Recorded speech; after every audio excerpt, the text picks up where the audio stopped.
Ndabaramukije canke mwiriwe bivanye naho muherereye bakunzi ba Brightness Burundi nkuko mubimenyereye ni Gerard Sawumuremyi. Uno munsi ni umunsi udasanzwe aho ejo aho bukera tuzoba turiko turibuka Pasika. Rero uwo munsi ntitwibagiye abaririmbyi basanzwe bakunda gukorera ama travail kuri ETS Kamenge. Tugomba tubashikirize open mic twagiranye nabo aho twari kuri ETS Kamenge. Ikaze mudukurikirane muri benshi ntimwibagire gusangiza bagenzi banyu bari hirya no hino. Kaze cyane.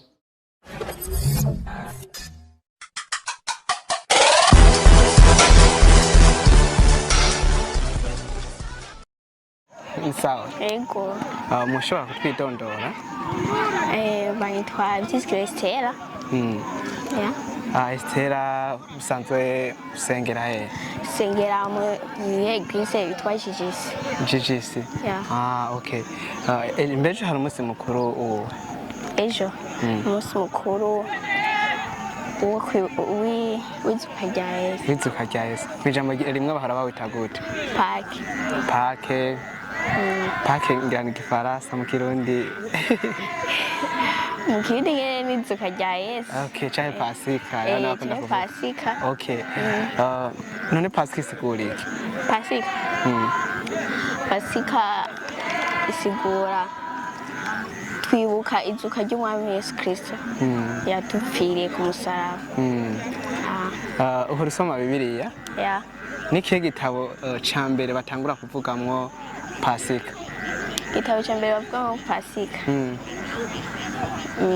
Ndibaza ni muri Luka. Yeah. Okay, merci beaucoup. Ejo rero uzogenda guhimbaza Pasika. Yeah. Bisobanura iki guhimbaza Pasika? Guhimbaza Pasika. Guhimbaza Pasika ni gushimira Yesu Kristo kuba yaraje ku isi aradupfira ku musaraba. Kera nta bantu twarimo ariko ubu turi ivyaremwe bishasha. Tuba turiko turamuhimbaza kuba yaradukuye mu ishayo idushira ahakomeye.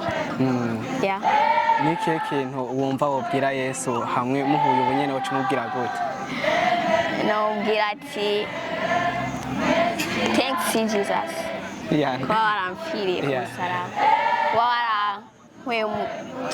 warankuye mu vyaha kwanshira ahantu hayo yateguye kugira ngo ishire kugira jewe umwana wayo. Kugira jewe umwana wayo. Sinumva ingene nokivuga. Urakoze cyane. Tugushimire cyane. Pasika nziza. Witwese. Bonjour. Bonjour. Umeze neza? Yego. Waraye neza? Keni bon sana turashima Imana. Washobora kwidondora bariko baradukurikirana? Jewe nitwa Ngabo Joseph. Ngaba mba mugahe. Ngaba nje nga gukora travail misi yose chaque samedi, mercredi na lundi. Usanzwe usengera he? Usanzwe sengera ku shengero rya Betsaida Healing Church mu Kinama kuri 3e avenue Muyinga. Mu shengero ukora iki? Mu shengero je ndumuririmbyi wa 3e voix canke base. Okay. Fise utubazo dutatu ngomba kukubaza. Ejo hari umunsi mukuru yo. Ejo hari umunsi mukuru wa Pasika. Gasha Pasika gisigura iki? Pasika nkuko ejo twavuye mu miga ya Pasika batubwiye ati ni umunsi mukuru twibuka gufa kwa Yesu. Okay, murakoze cyane. Batubwiye yuko ari umunsi mukuru wo kwibuka ugupfa kwa Yesu. Uhora usoma Bibiliya? Si kenshi ariko MP. Okay. Nikihe gitabo batangura kuvugwamwo Pasika? Pasika. Ego kigize cha Bibiliya. Batangura kuvugamo Pasika. Gitabo twasomye ejo ndavyibuka yari kuvayo. Kuvayo yari ni igitabo ca kabiri muri Bibiliya. Kigira kabiri deuxième. Donc c'est la deuxième livre de la Bible qui parle mu bijanye na Pasika. Okay. Rero ejo we ashe nkoko niyo ngo ukagenda gusenga guhimbaza Pasika. Ejo negizwe kuja guhimbaza Pasika kubera niyo fete ya mbere mu fete zose zibaho mu mwaka zifise isiguro nziza ku mukristo. hari zifise mbivuye Za? hari zifise mbi Oya, donc yoyo irafise isiguro. C'est kimwe na za zindi ushizemo bonane, ushizemo Noel. Donc yo niyo musi mukuru tutegekwa nk'abakristo muri Bibiliya guhimbaza nk'umukristo. Uri umukristo donc utumiriwe guhimbaza Pasika. bisigura iki guhimbaza Pasika? Guhimbaza Pasika bisigura ingene bisigura ya sobanuro ya Pasika nuko Imana yakunze umwana wayo ariyo nago rwa rukundo rwatumye areka icubahiro n'ubwiza guhimbazwa gutazigwa mu ijuru acaraza ku isi kugira ngo akubitwe kugira ngo ufise ibyaha byose ufise icyaha cyose uwo ari we wese muri Nouveau Testament abashe kuronka agakiza. Nake ushatse kuvuga kuri Ancien Testament bona mukiza bari bwaronke, ariko twe muri Nouveau Testament twararonse umukiza, ariko gusa nisobanura yuko ngo bajya bo muri Ancien Testament ngo ni baronse agakiza, aho gusa we yaje gutora byose byose ensemble ibyaha byacu arabyikorera arakubitwa ku musaraba baramwambuye yari gusa ibyo batwereka mu mafilime bijya sibyo, aho gusa yari gusa aramaramara imbere y'abantu arakubitwa baramucira n'amate kugira ngo atwara ibyaha byacu je nawe. urakoze cyane. mu ijambo rimwe nk'umuhuye na Yesu n'ikihe kintu mubarira? Muhuye na Yesu mu ijambo rimwe muri aka kanya icyo namubwira icyo namubarira icyo kibazo kiragoye, ariko gusa icyo namubwira gusa nuko atogenda mu ijuru atantwaye. Asha nogenda asha sinomusiga aduza asha nomucakira ukuboko ukuguru bigana tuduganye. Turagushimiye cyane. Murakoze namwe kudutemberera nka groupe ikora travail nga kuri ETS ate turabakunda gose kana kajyo keza ko natwe turabyongokiyemo na groupe ikorera nga kuri ETS turabishima gose namwe muhezaji. Murakoze. Ni sawa? Ego ni sawa. Umeze neza? Ego nguwe neza. Ushobora kwidondora bariko baradukurikirana?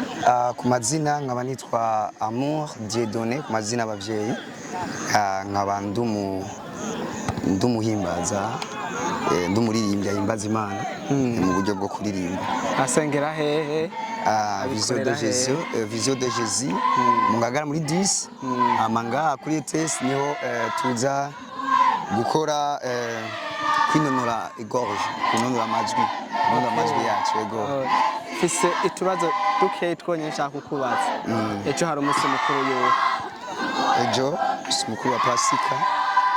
Ego kubatazi ico bisobanura mu majambo makeya Pasika gisobanura iki? Kubwanje kuri umwanya Pasika turazi yuko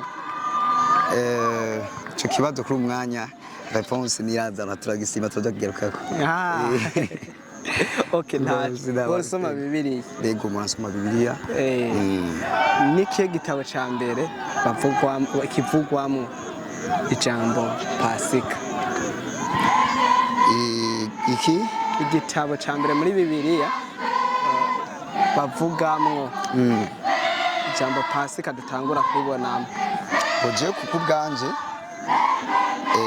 muri Bible igitabo rero urabona yuko Bibiliya igizwe n'ibitabo byinshi. Harya Bibiliya igizwe n'ibitabo bingahe? Bibiliya boje mu bisanzwe ibibazo byaje ibibazo mumbagije kuri jewe sinavuga yuko sindi legend gose kuri ibyo kubera ndacari niyo nyikivuka mu ishurwa ry'Imana. Umva rero byinshi ntaratahura byinshi gose nikiko ndarongera gutahura rero impamvu naje gukurikirana n'abandi. Mugeje uzoza gusenga basi? Every day ndasenga ngaho gusa twibyo bibazo bana bisaba yuko negeza kwipanga. Uzoza guhimbaza Pasika baseje? Ego bisobanura iki guhimbaza Pasika? Kuri jewe nuvuga yuko turazi yuko bavuga ngo ari izuka ry'umwami ndibaza amuho n'ahatari umuligende nk'uko yabivuze mu bya bibiri ubwabo aravuga yuko guhimbaza pasika bisobanura izuka ry'umwami ego nk'ubu muhuye n'uwo mwami n'ikihe kintu uwo mubarira bo icyo namubarira hanini ni uko bwa mbere na mbere kwanza namushimira ku byo yakoze ibyo tutari twizeye tutari twiteze ariho bacitse intege ariko abakura mu bihe bigoye akaba inkomezi ni byinshi rwose amaze gukora urumva yuko hozamwe no gutangara uyu mwana twagushimiye cyane amuzi ego merci ni sawa sawa umeze neza yego ushobora kwidondora abariko baradukurikirana mbo nitwa Ishimwe Ageneri nkaba mba mu Kamenge mfite imyaka 15 ndiko ndakwiza 16 ubu usanzwe usengera he feka bu Kamenge mwishengero polisi mwishengero mbondo umuririmbyi aririmba ijwi rya kanga ry'icumi mbo ndirimba première voix soprano bikunze na deuxième voix alto wow basha ejo hari umunsi mukuru yuwe ntiba numva bavuga ko hari umunsi mukuru mbo ejo hari umunsi mukuru twibuka izuka rya Yesu ariyo twitwa umunsi mukuru wa Pasika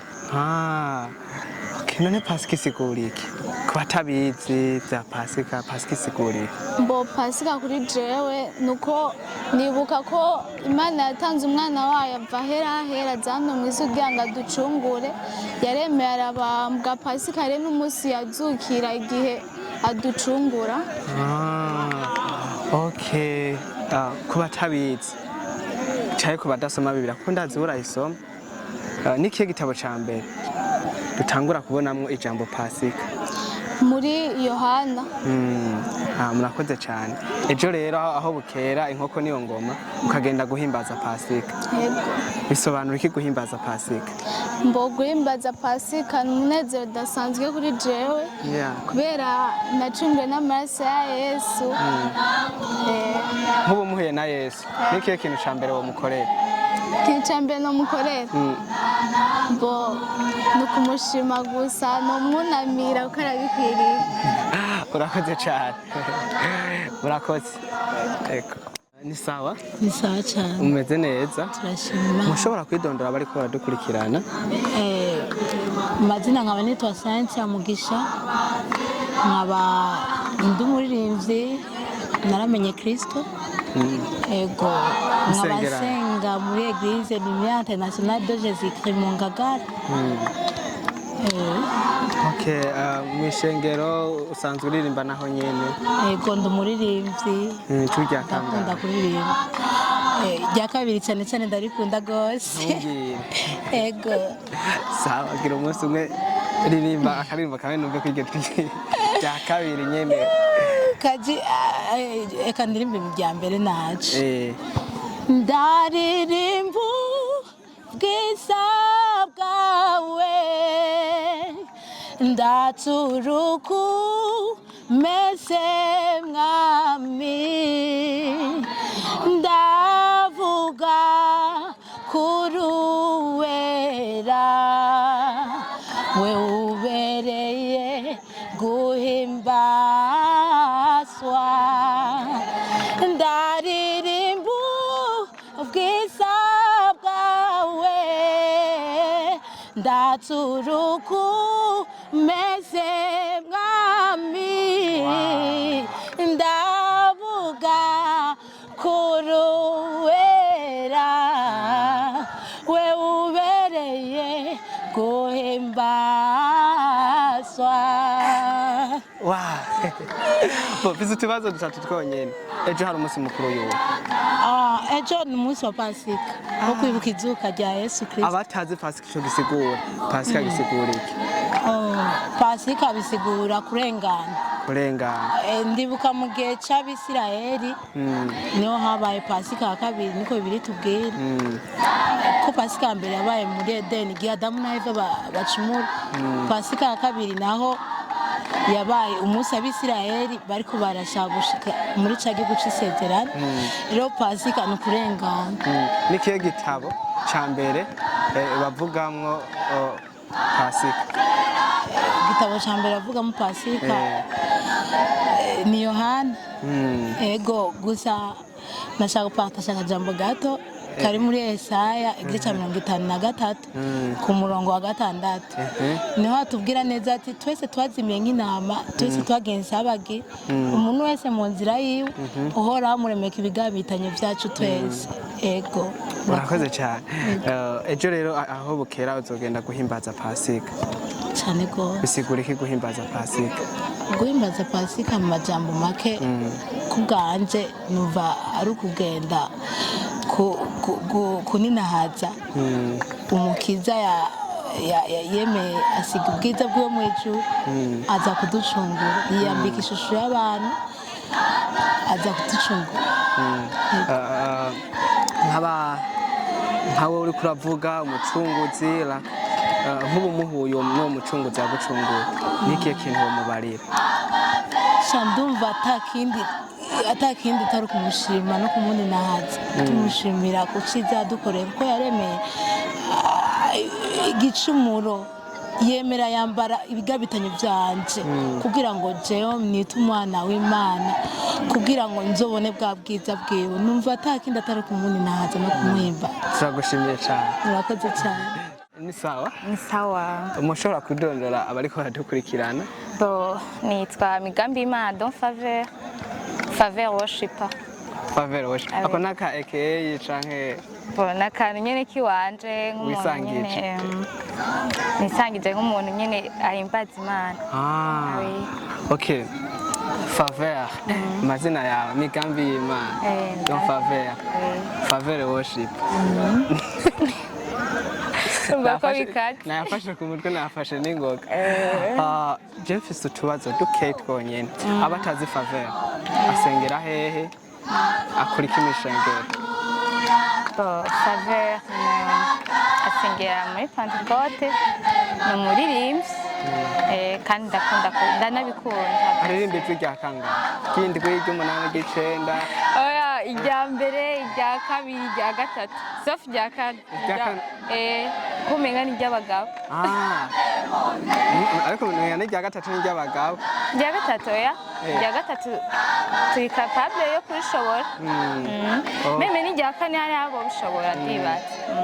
Aho bukera nguma numva bavuga ko hariho umunsi mukuru. Umunsi mukuru wawe utagute? Pasika.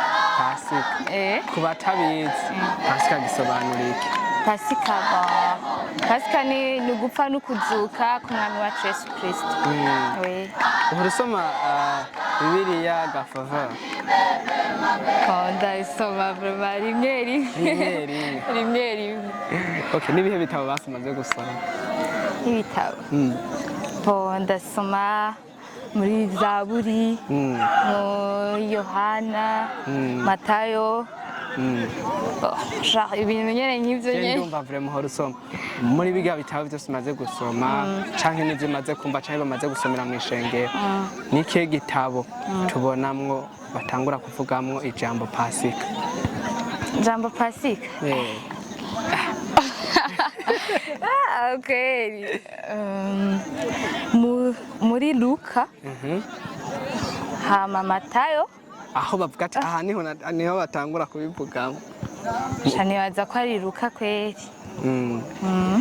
Rero aho bukere ejo naho uzogenda guhimbaza pasika? Ego cane nzogenda guhimbaza. Bisigura iki none guhimbaza pasika? Guhimbaza pasika? Je novuga ko ari nko gushima urukundo Kristo yadukunze kugira ngo yishire ku ibyaha byacu, hama akemera kubambwa ku musaraba kuko nta mwana w'umuntu yashobora kubambwa uwundi, hama akemera kubambwa ku musaraba agapfa rero akazuka.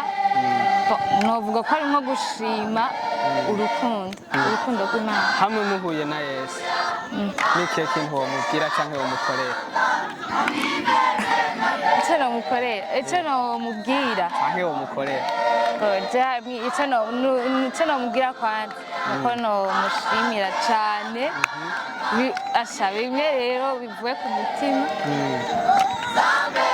nk'ikintu nomukorera ntacyo sinumva n'ikintu noshobora kumukorera ngereranije n'urukundo adukunda pe nta n'icyo noronka jewe umwana w'umuntu uretse kumushima gusa nyene ishimwe rito ribaho ku mwana w'umuntu nyene birakora umuririmbyi wacu namuririmbiye yo cane pe uririmba nk'akaririmba ka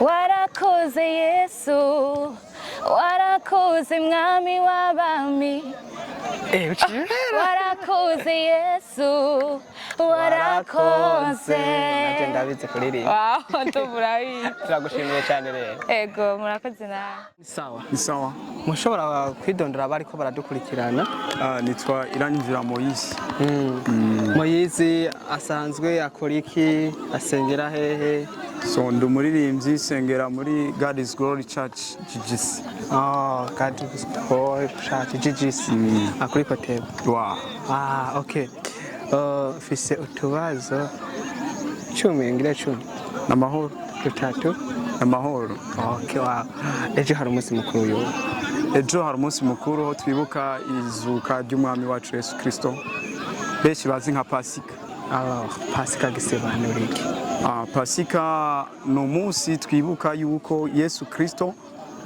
yapfuye hama arazuka no kuvuga Pasika mu cyongereza bisigura Passover no kurengana